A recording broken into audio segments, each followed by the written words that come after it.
Hey everyone, my name is Brian Beauford. I am the executive pastor here at Grace Church. And so what I want to share with you is something that I'm super passionate about. You got to hear a little bit about, at the beginning of the conference, Sean talking about our church, but I helped Sean plant the church almost 14 years ago, and we were stuck at under 100 for the first 4 years, and either one of us came from churches that weren't very big, and so we were like, I have no idea what we're doing, right?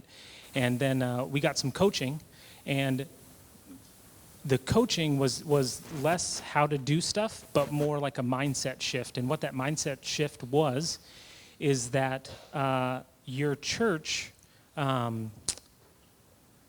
your goal as a pastor is to remove man-made barriers. God wants to grow your church more than you want to grow your church, right? And so our job as pastors is actually to find those man-made barriers and get rid of them. And the first barrier that we were coached through, like every church's first barrier, is leadership development. Most churches do a good job at leadership placement, right? We all pray for leaders, and then we try to put them in spot, but hardly any of us are doing a good job of actually raising up leaders from within and then placing them in ministries. And so we got a chance to just be coached by some really great guys on Leadership Pipeline. And so what I want to share with you is what I've learned over the last 7 years of doing Leadership Pipeline.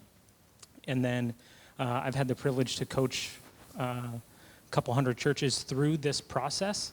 And so I've seen churches use this exact framework if they're 10 people, and it'll work all the way up to 10,000. And so you don't have to really change anything about this structure until you go multi-site, which we can get into that in Q&A. But so what I want to do is I'm going to literally fly through it and then leave as much time as we can for Q&A, because it needs to be contextualized to your guys' church. And so I just want to show you our framework, and then we can open that up to questions. All right? Does that sound good? All right. So number one, there are 6 levels to a leadership pipeline, and most of the leadership pipeline stuff that you'll hear from guys that are teaching it in the church context, they read a book from Ram Sharon called Leadership Pipeline. He actually says that there's 7 levels of leadership, but he's talking about multinational corporations.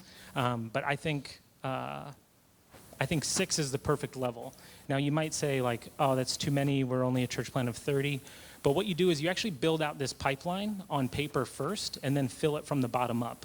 And so what that allows you to do is keep the same structure as you grow. You don't have to change anything as you get bigger and bigger, right? So there's 6 levels. 6 levels. And number 2 is you want to keep consistent terminology. And the reason for that is when you are having a leadership meeting or an elder meeting, whatever you want to call it, you want to make sure that when your kids' director says, oh, I have a new coach, but your cafe person says, oh, I have a new ministry champion, well, like, what is that? I don't understand what that is, right? So each ministry can't have different pipelines. All the terminology needs to be the same. And what that allow you to do is just lead faster, right? It'll allow you to have conversations quicker. Shared language just makes the process work better. Number 3, you need to have a role for each level. I don't know if the graphic, yeah, the role for each level. So those are the roles that we have, right? Lead yourself. Then level 2 is lead others. Level 3 is develop others, then develop developers. Level 5 is build systems. And then level 6 is build culture. I hesitate to give you what we call each thing because it should be contextualized, but I'll go through what we name each level. So for us, level 1 is a team member. Level 2 is a team leader. Level 3 is a ministry coach. Level 4 is a ministry director. Level 5 is a staff pastor. And then level 6 is a lead pastor. Right? Give you the names again. Yep, team member, team leader, ministry coach, ministry director, staff pastor, and then lead pastor. So number 3, those are the different roles. Number 4 is skills. You need to have a list of skills for every single level. Now, the lower the level, the less skills there are. So honestly, for us, level 1, there's no skills because we want them to sign up to serve, and then serve the next week, right? So skills are things that you can train to. So a parking lot guy, big shock. I actually don't need you to park cars. People can park the cars themselves. We just want you to be out there to be a friendly face, right? We want guests to know that we're ready and prepared for them. That's your role as a parking lot dude. Does anyone have any women that volunteer in parking lot ministry? Really? For real? I have never seen a woman in parking lot ministry. They don't want to be out in the cold. We just have all guys that want to. Okay, that's cool that you have that. So skills, you want the lower the level, the less skills you want to have. Now, as you get up, obviously a ministry director, a staff pastor, there's a number of skills that you want them to have, and they stack on top of each other, right? So the next level up, you're still having the same skills that you had before. You're just adding more as it goes. Next is expectations. So each level needs a role, skills and expectations. Skills are things that you can train to. Expectations are either they have it or they don't, right? So again, the lower the level, the less skills and expectations you want. For us, a team member, really the only expectation is that you can show up 20 minutes early. You either have that or you don't. I can't really train you to, be early. It's either you can or you don't. And so, but as that goes up, our next, another expectation for level 2 for us is membership, right? So we don't let anyone lead other people who aren't members. Does that make sense? Skills and expectations, you either have them or you don't. Next, number 6 is the 90-10 rule. So below that dotted line, 10% of all those skills and expectations are going to be shared across every ministry, right? So whether you're hospitality, parking lot, VIP, kids ministry, whatever it is, an expectation of showing up 20 minutes early, that's across all of them, right? But as kids ministry, there's an extra expectation that you can pass a background check, right? But I don't need that for a guy that's in the parking lot, right? So 10% of all the skills and expectations are shared across the different ministries in your church. Above that line, though, is the exact opposite. 90% are going to be the same across all areas of ministry. And the reason you want that is because those transitions going from a level 2 to a level 3, to use business terms, you're really becoming a manager of people, and those skills are transferable to any area of ministry. So a really good example of that is in our kids ministry, we had an opening for a director, and in our First Impressions ministry, we had an awesome lady who was a great developer of people, and we could pick her up and put her into kids ministry as a promotion across into a different ministry, but 90% of everything that she was trained into works in kids ministry just like it does in First Impressions, right? So that's the reason why that is shared, is it allows you to promote people all over the place easily.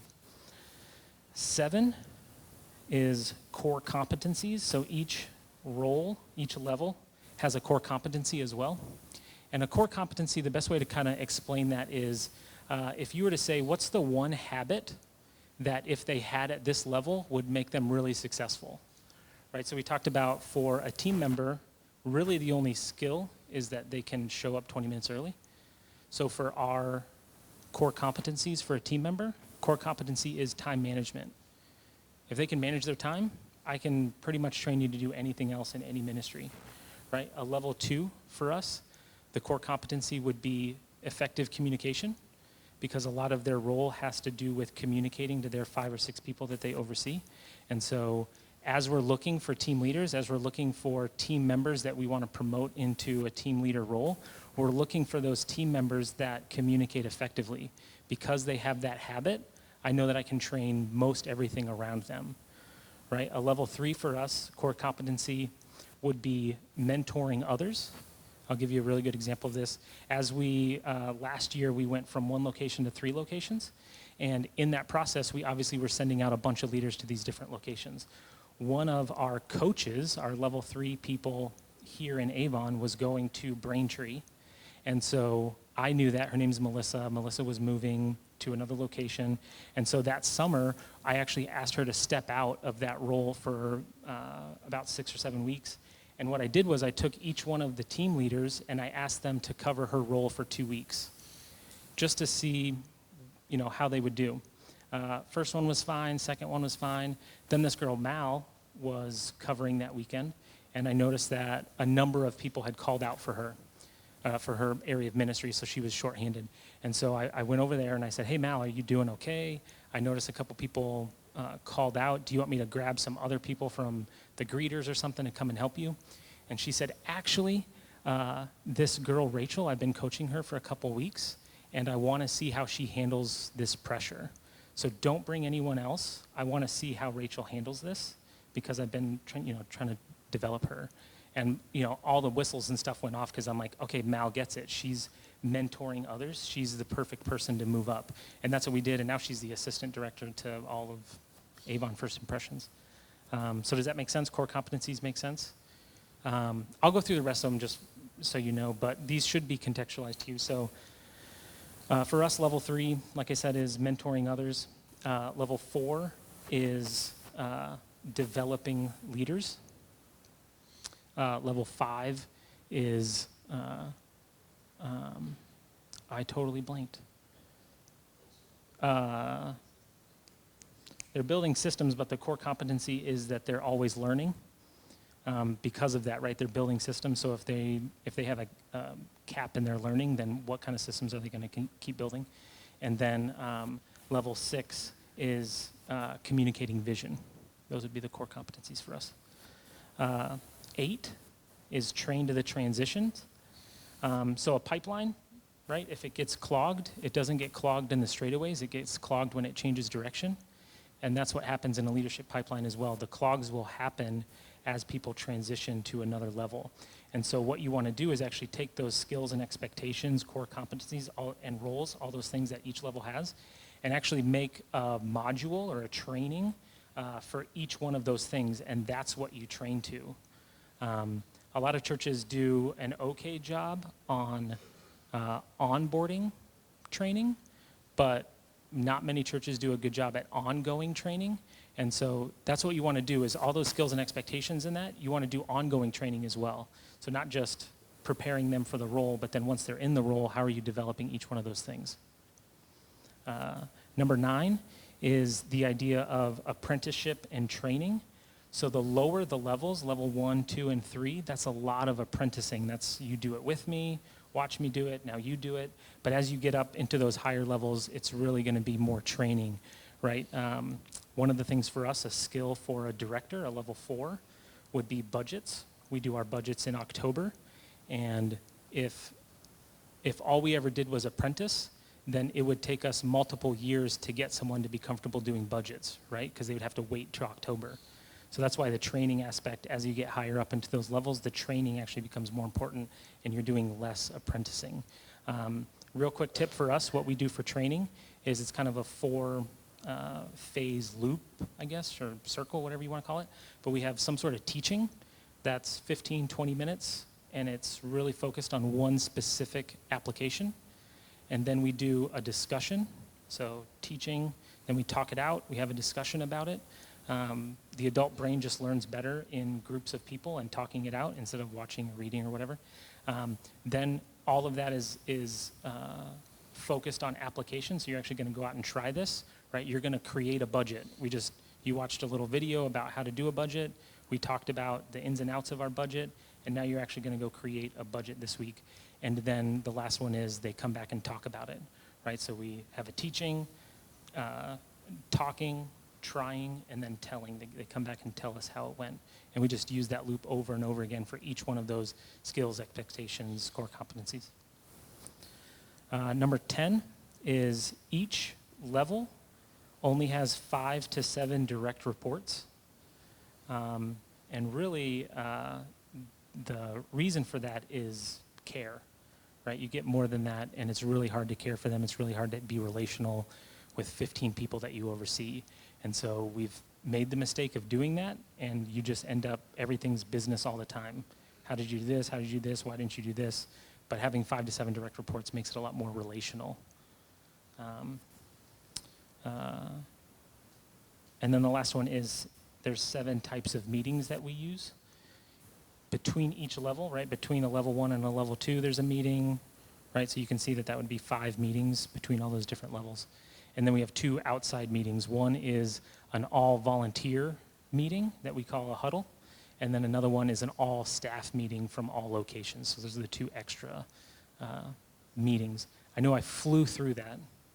Those are the 11 essentials. Any questions?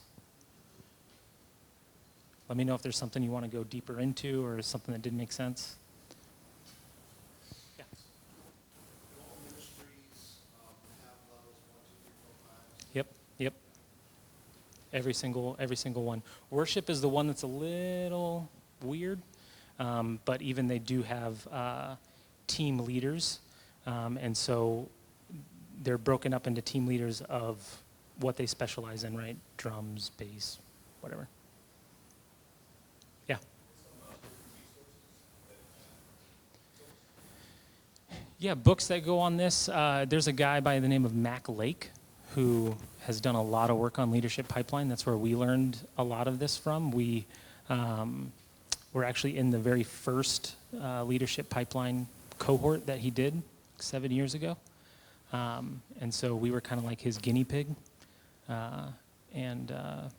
Yeah, he's probably the one that has the best stuff. Mac Lake, MacLake. Yeah. Either one of you right there? How do you communicate this within the congregation? Yeah, so I don't know if everyone heard, how do you communicate this within the congregation? We actually should probably do a better job of that, but it's really communicated to the people at each level, right? So instead of showing a team member how he could become a staff pastor, right? Like he just signed up for parking lot. He doesn't need to know all that. But throughout the time, they know that they report to someone, right? They know they have a team leader. They know they have a coach. And so regularly, we just celebrate when new coaches and new team leaders are added to the team. So that just reinforces the fact that people are growing and moving up. And so probably could do a better job of explaining the whole thing, but kind of too much too fast. People have, come through the doors, understand that this is a strategy, but it is internal. Yeah, it's internal, and definitely like the average first-time guest, right? They have no idea. This is behind the curtain. We don't need to show them that. But as soon as they volunteer, they're immediately contacted by a coach and a team leader. So they do start to see that there's a structure in place. So, yeah, fine.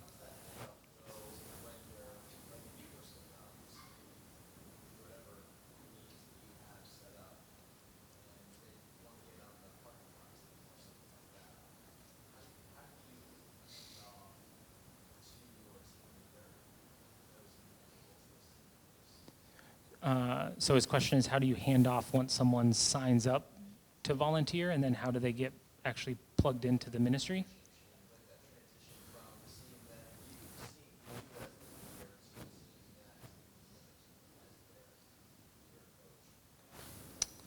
I'll answer it and then maybe clarify if I don't answer your question. So what we do is they can sign up a couple different ways. They can check a communication card. Most of the time here in Avon, there's an info bar out there, and they can go and sign up. We also have what's called behind the scenes, which is an opportunity for anyone who's interested in ministry but doesn't really know what it looks like. You see a lot of things, like you see kids, you see the media sometimes, you see worship, but you don't see all the behind the scenes stuff. So they can sign up from any one of those things, and they're immediately connected with a coach. So a coach is the one that's going to reach out to them and do the initial training. They'll walk them through, they'll do that whole onboarding process, and then they're immediately handed off to a team leader. Then the team leader is the one that is doing the scheduling. And so they'll immediately get plugged onto someone's team, and there's 5 to 7 of those people on the team, and then that person is the one that starts communicating with them. Does that answer? Okay, cool. Yeah.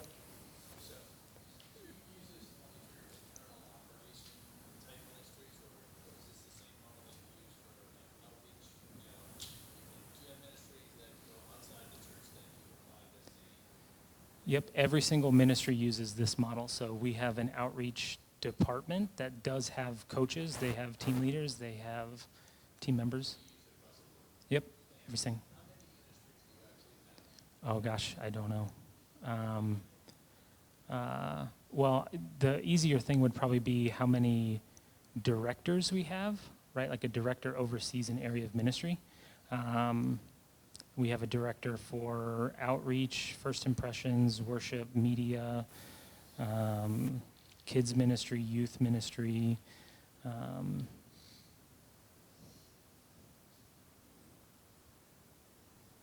Women's and men's ministry. I think that's it. But yeah, yeah.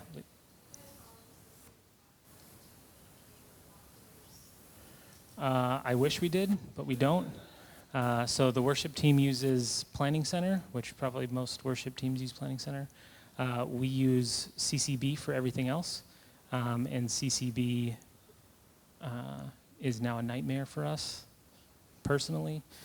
So we're looking at something else, but ideally we would all use the same. That would be the best option. Yeah, right here again. Is there? Yeah, was there someone else? Yeah. So let's say in your church, there's no pipeline, where would you start? Yeah, so the question is, where would you start if there was no pipeline? So I would literally build this whole thing on paper.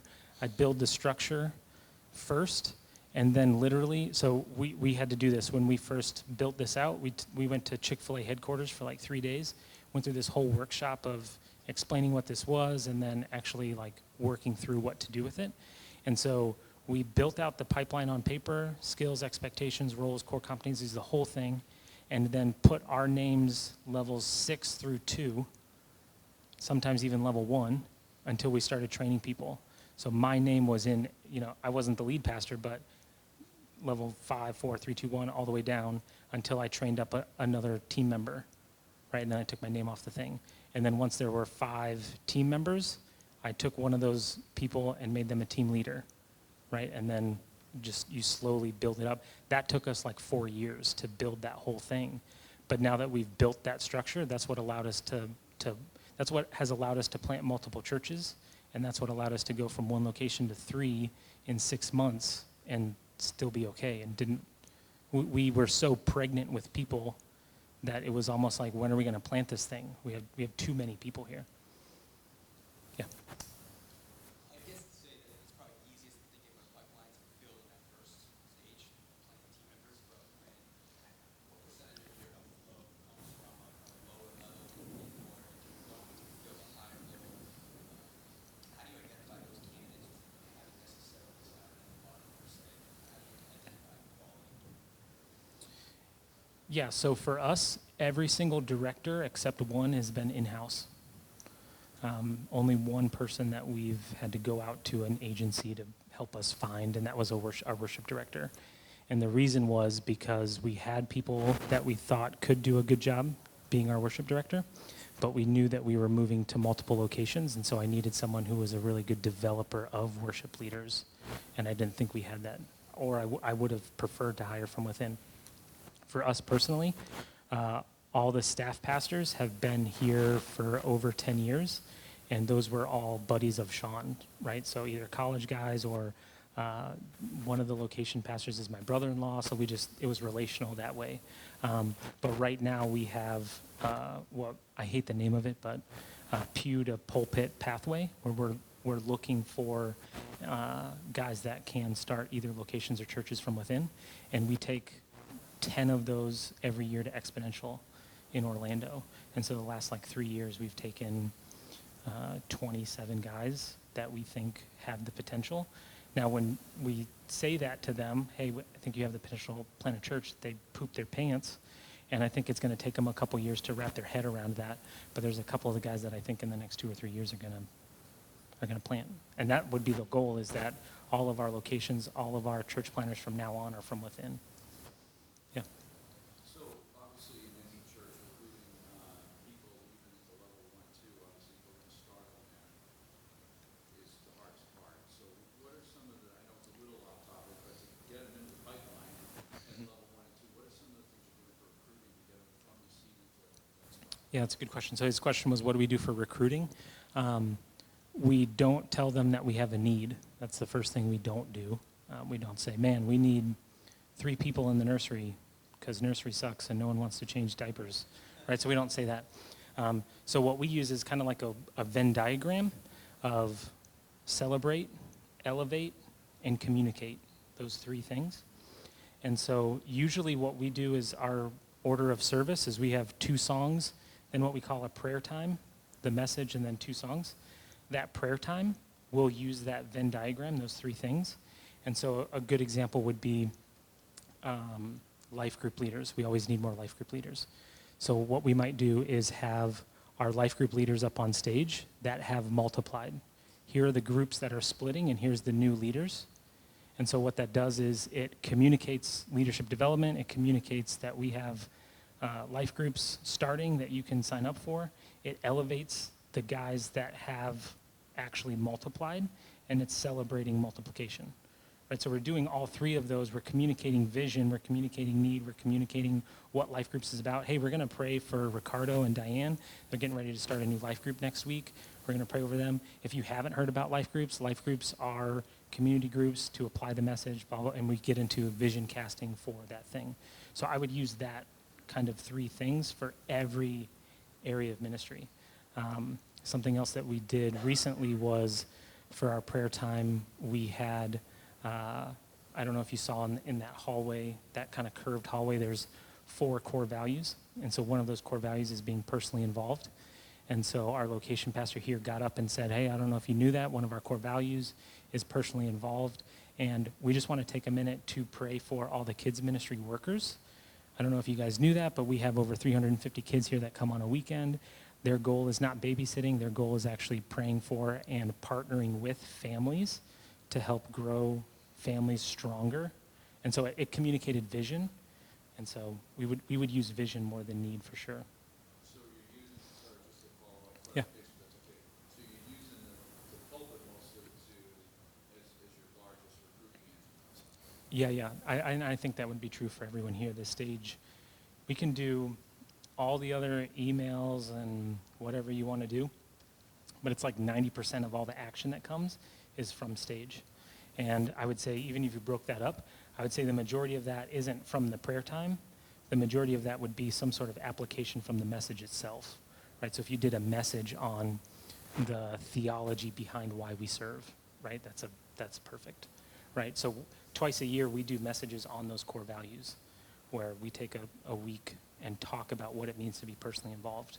And then the application from that is, hey, if you're interested and you think serving is your next step, then, there's opportunities here, but cool.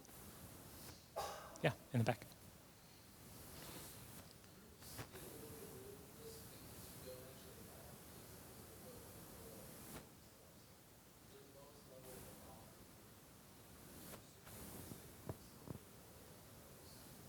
Yeah, so for us in life groups, so his question is, what does this pipeline look like for groups?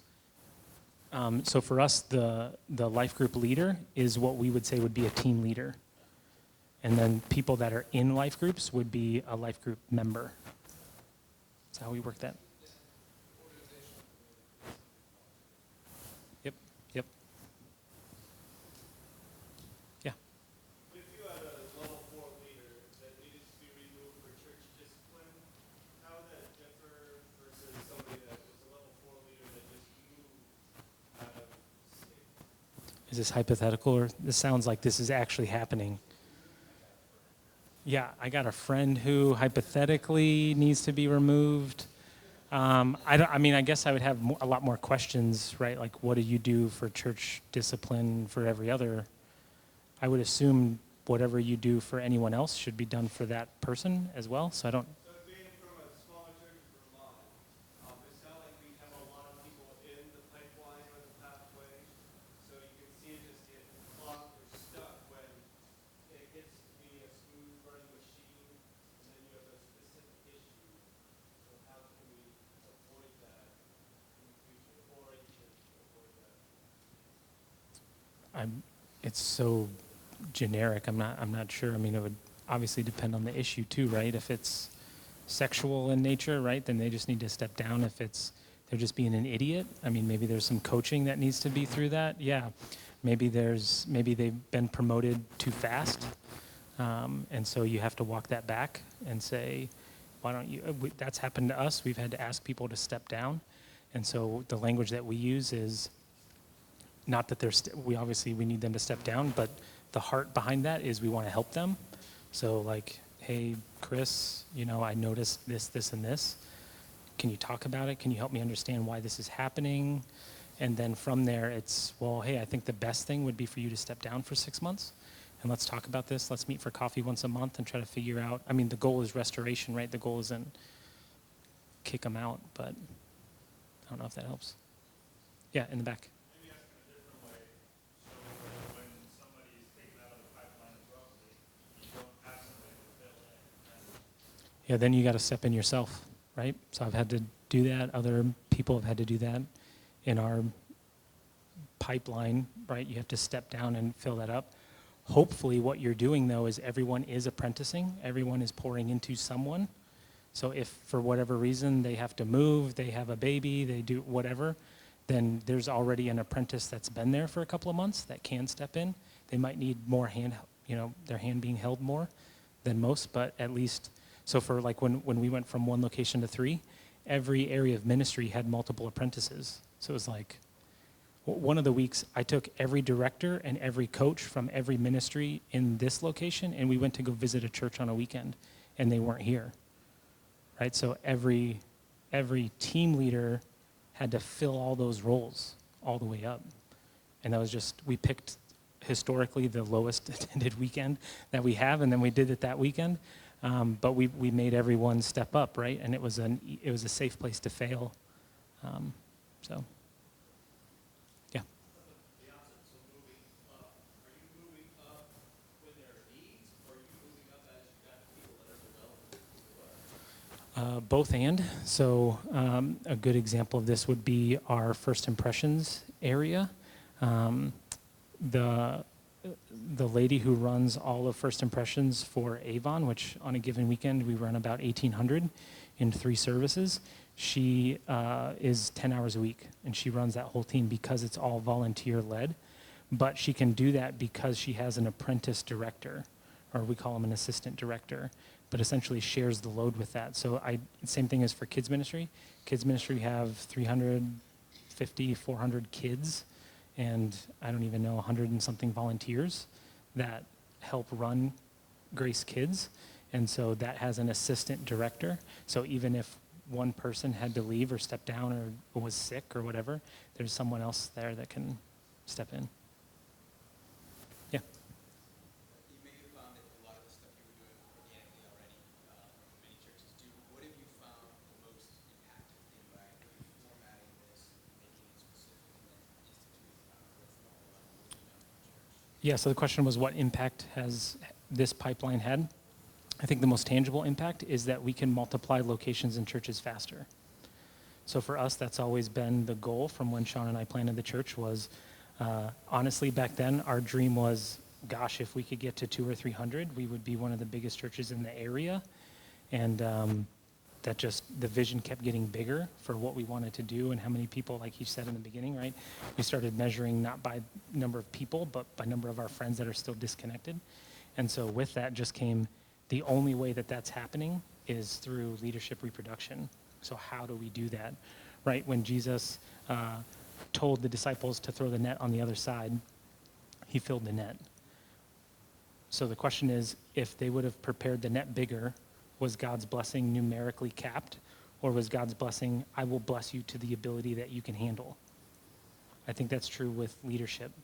Why isn't God blessing our church? God's not irresponsible. He's not going to bless you with more people that you can handle. And I think leadership development is that platform that allows you to handle more people. So that's the biggest tangible thing to us, is actually having a system that is clear cut, that we can move people easily through and get more leaders, more volunteers. Yeah. Yeah.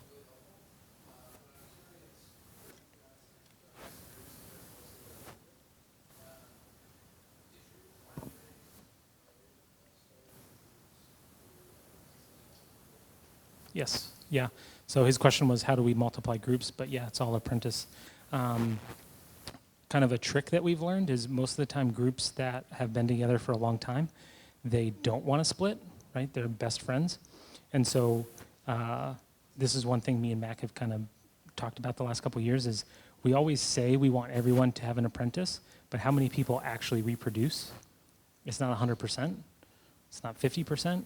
I think it's more around 20%. So yeah, for across all areas, that's what we found is only about 20% are actually reproducing. Now they're reproducing all the time, right? And there's some people that will reproduce once or twice, but the people that are chronically pumping out new groups. So our group is one of those. In 8 years, I think we've started 12 groups out of ours. And so what we've found is because Christy and I, my wife, we love starting new groups. When we transition, we don't split it. We give the new leader everyone. And then we start from zero. So those people that are chronic reproducers, we make them start from zero for life groups specifically. What's our mission of groups? That's a big, long thing we can talk about afterwards. We just switched the whole thing. We were frustrated this summer with our whole discipleship process and just threw everything off the table and said, let's rebuild it from scratch. And so we're doing some things that I don't even know if they're going to work or not, but I can connect with you afterwards. Yeah. So from the time that you said it was a 4-year process to map it all out, the 14 Yeah. how, Now, a lot of those mistakes are corrected in what I just shared. So you can learn from our idiotic moves, so that's good. So hopefully for you, it won't be 4 years. so that was exactly where I was going. So implementation, right? Mhm. How long was it before you said, okay, hey, we've got the chart back up now. We put the names in of who we currently have. We know who we want that next level down to be the lower level that we want to start building against. Like, how often were you, was it intuitive or were there like, all right, this Sunday after church, we're going to have training? Like, how was the implementation? Yeah, so his question was, how was this actually rolled out if it took 4 years to kind of map it out and get it full? What did that actually look like? Yeah, and keep it going. Yeah, so we made a lot of mistakes. It was more organic, which is like a code word for, passive or idiotic, or we just stumbled into it. But now that we've got the whole thing figured out, it is a lot more strategic, right? So we're constantly in those meetings that happen all the way through. Constantly, we're always asking whoever I'm leading. So I have 4 or 5 directors that answer to me. Probably once every 6 weeks, we spend an hour mapping out what the holes are in your whole ministry, right? So we're constantly talking about leadership development, and that's why we actually kind of built in reproduction into the pipeline. So at level 5 or level 4, right, they're developing developers. That's their role. A lot of the mistakes that we made was their role was overseeing ministry. Okay, but they're not ever developing anyone. So we built into that level 4, like that's actually your job. You do other things like budgets or whatever, but your job is actually developing this pipeline for your area of ministry. Staff pastors, the reason it's systems oriented is because staff pastors oversee multiple ministries that need to work together, right? So if you have a family ministry or staff pastor, right, they're overseeing kids, elementary students, young adults, so they need to see the whole thing. But then each person in that ministry just has to focus on their ministry, and their goal is, or their role is actually reproducing leaders. So, yeah. Brian, can you speak to how this works across your campuses in terms of centralized versus decentralized, and how is there continuity and consistency across your locations based off of just this pipeline and those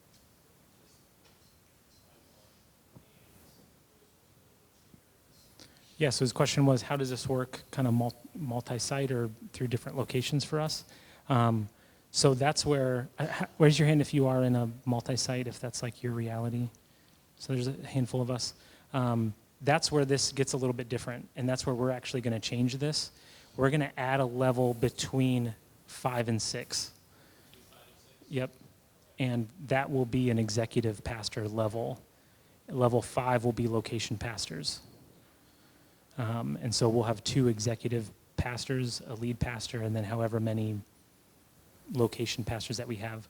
But location pastor down, every location, every ministry is the same. So every location uses the exact same pipeline everywhere. The only thing that will be different is when you get into like level 2, level 1, when it comes to things. So our rule is it has to be the same unless it can't be the same.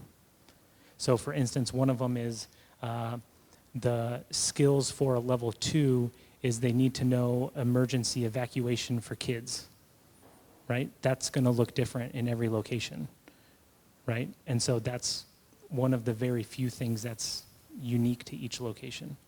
But a location pastor's role is this pipeline.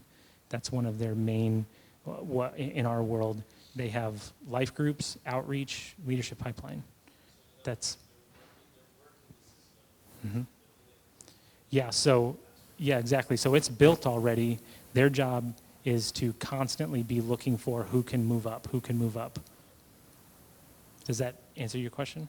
Yeah, yeah. So in the context of the church, does this that elder model, that would still apply because in a single site at least, you have those elders and our lead pastor who is also considered an elder. Yep, yeah.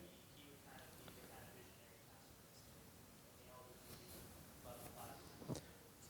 Yeah, so his question is, like in an elder-run church, that's exactly how we're run.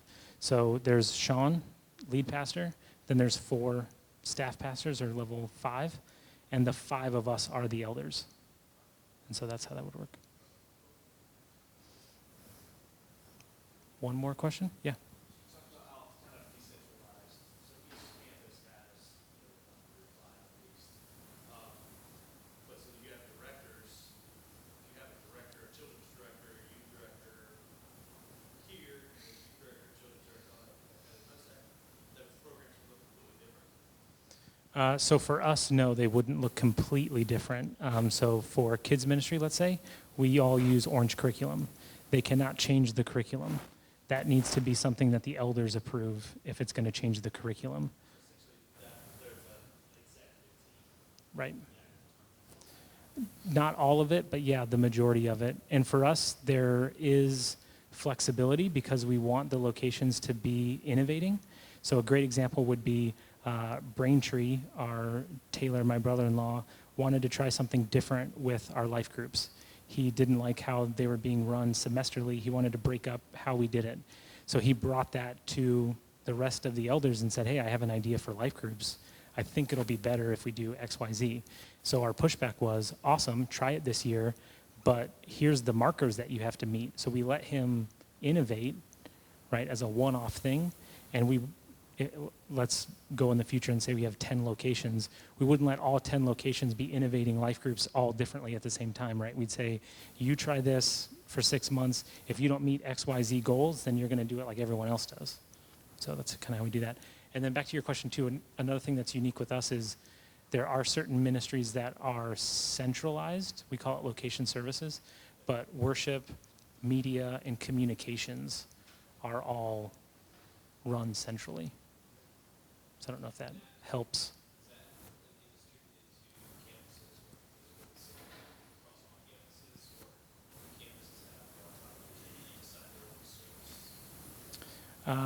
That would be, so the way that we operate more is collaborative. And so it would be weird in our context for someone to do something different without at least letting everyone know. So that I don't know if that would ever actually come up. But like in Bridgewater, they switched their service times.